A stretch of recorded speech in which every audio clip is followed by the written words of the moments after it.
आप देख रहे हैं नेक्स्ट 9 न्यूज नेशन और आपके साथ मैं हूं क्रांति सिंह। हमारे खास कार्यक्रम वैश्विक हिंदुस्तान में आपका स्वागत है। इन दिनों जोरों शोरों से एक धुन देश से लेकर विदेशों में गूंज रही है। वो है भारत विश्व शक्ति की मांग को मानकर झुक रहा है। भारत दूसरे देशों की प्रभुता देखकर अपने कदम पीछे कर रहा है। भारत को बाहरी देशों की शक्ति दबा रही है। तो हम आपको बता दें कि भारत अब अपने आप में इतना शक्तिशाली हो चुका है कि उसे किसी और की शक्ति से डरने की जरूरत नहीं है।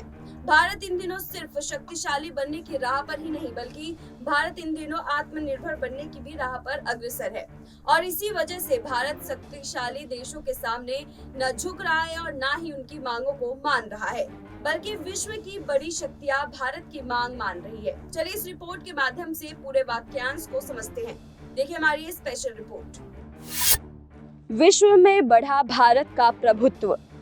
भारत के बढ़ते दबदबे से अंतर्राष्ट्रीय स्तर पर खलबली। अंतर्राष्ट्रीय स्तर पर भारत की नाकेबंदी। विश्व मान रही भारत की मांग।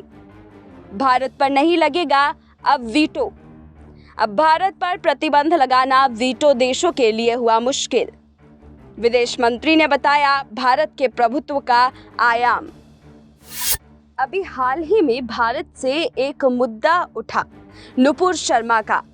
एक चैनल पर डिबेट चल रहा था। उस दौरान नुपुर शर्मा ने एक विवादित बयान दे दिया।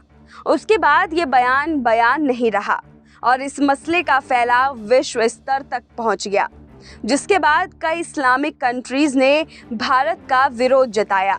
लेकिन इस बीच एक अफवाह फैलाई जाने लगी कि भारत गल्फ देशों के सामने झुक रहा है और उनकी मांग मान रहा है। हालांकि विश्व स्तर पर यह मामला ऐसा था ही नहीं। भारत को बदनाम करने की कोशिश की जा रही थी। आपको बता दें कि विश्व स्तर पर भारत की मांग विश्व शक्तियां मान रही है, ना कि भारत।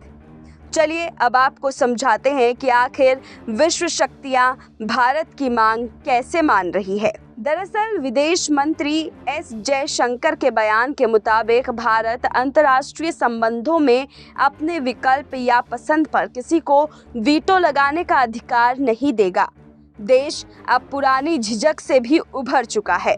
अब आप खुद अंदाजा लगा सकते हैं कि भारत पर कोई भी देश पाबंदी नहीं लगा सकता है। ये बहुत बड़ी उपलब्धि भारत को मिली है, वो भी ऐसे समय पर जब गल्फ देशों और भारत के लिए तरह तरह की बातें बनाई जा रही हैं। यहाँ अब आप ये भी समझ लें कि आखिर वीटो होता क्या है। दरअसल वीटो लैटिन भाषा का एक शब्द है जिसका अर्थ निषेध करना या निषेध करता हूँ होता है।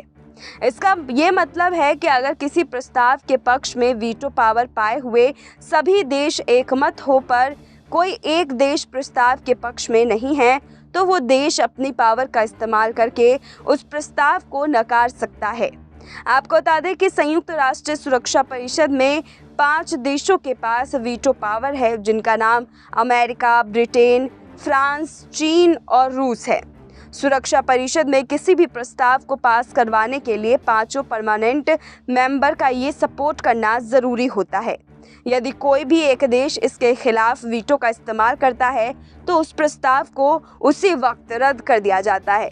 लेकिन अब ये देश भारत के लिए वीटो का प्रयोग नहीं कर सकते हैं। एस जयशंकर ने इसकी जानकारी दी है।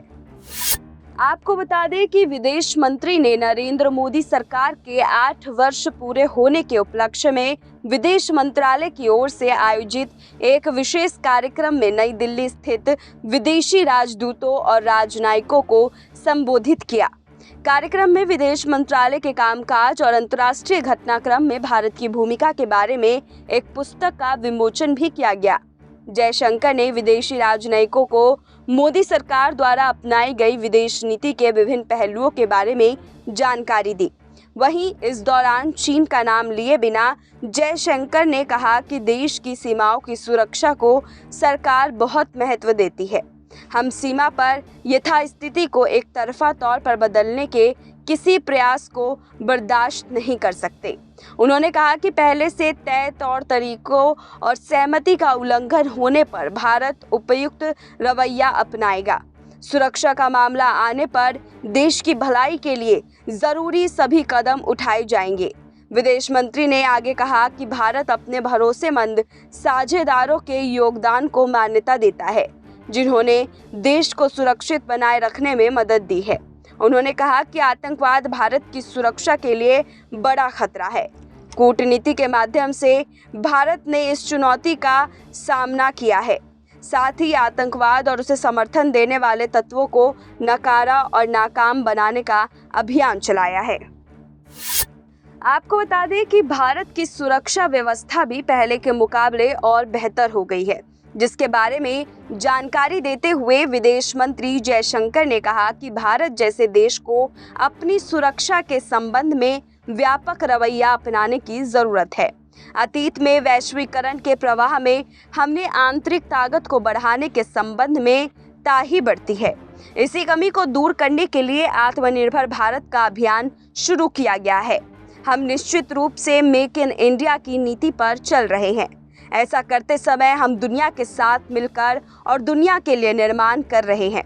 उन्होंने कहा कि आर्थिक रूप से मजबूत हो रहा भारत वसुधैव कुटुंबकम के अनुरूप विभिन्न देशों के साथ विकास साझेदारी कर रहा है।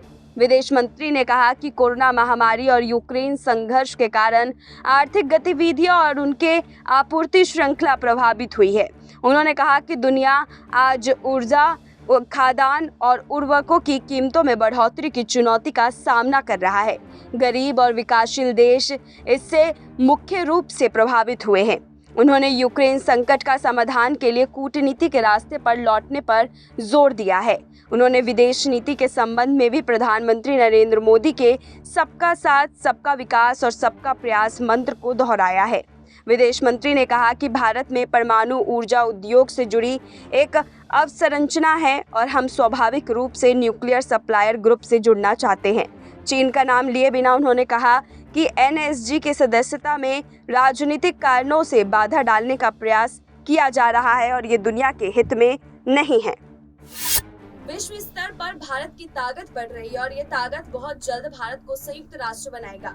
भारत की रक्षा प्रणाली और आत्मनिर्भरता उसे विश्व शक्ति के सामने झुकने नहीं देगी। फिलहाल हमारे आज के इस खास कार्यक्रम में बस इतना ही। देश दुनिया की तमाम बड़ी खबरों के लिए देखते रहिए नेक्स्ट 9 न्यूज़ नेशन।